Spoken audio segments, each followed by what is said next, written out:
From Keene in the Shire, the Liberty Media capital of the world, this is Daryl W. Perry, host of FPP Radio News for Monday, September 1st, 2014. Silver is trading at $19.45 per ounce. Gold is valued at $1,286 per ounce. And according to BitcoinAverage.com, the average price of Bitcoin is $481.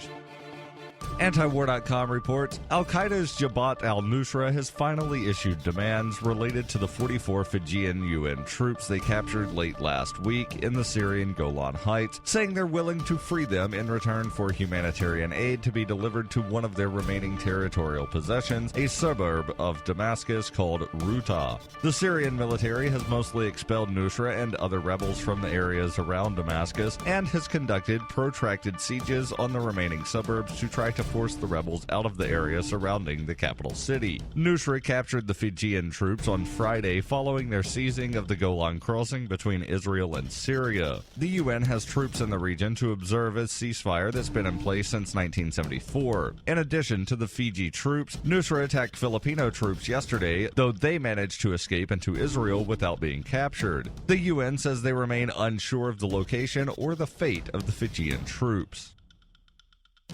FPP Radio News is brought to you by Roberts & Roberts Brokerage. For over 35 years, Roberts & Roberts has been a trusted source for buying and selling your investment-grade precious metals. They now take Bitcoin for purchasing precious metals so you can turn your profits into a long-term investment. Call Roberts & Roberts today for knowledgeable advice on investing. 800-874-9760.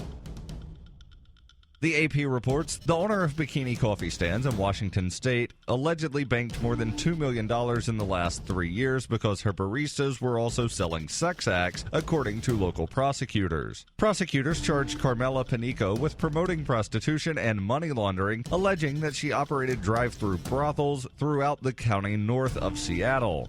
Authorities said her baristas made money mostly on tips, saying they could earn hundreds of thousands of dollars. The women said they could charge up to $14 for showing their breast or genitals, and according to charging documents, charged more for sex acts. The prosecutor said Panico's businesses were driven by prostitution and lewd behavior. Authorities alleged that she did not report her full earnings to the IRS by dealing in large amounts of cash. A search of her home last year resulted in the seizure of nearly $250,000.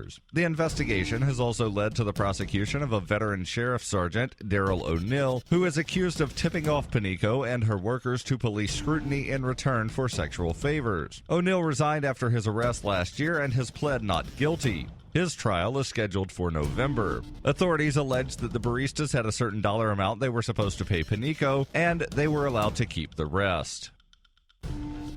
FPP Radio News is brought to you by Coinbase. Coinbase is a simple and secure online Bitcoin wallet for sending, receiving, and storing Bitcoin. Get started at coinbase.fppradio.com. That's coinbase.fppradio.com.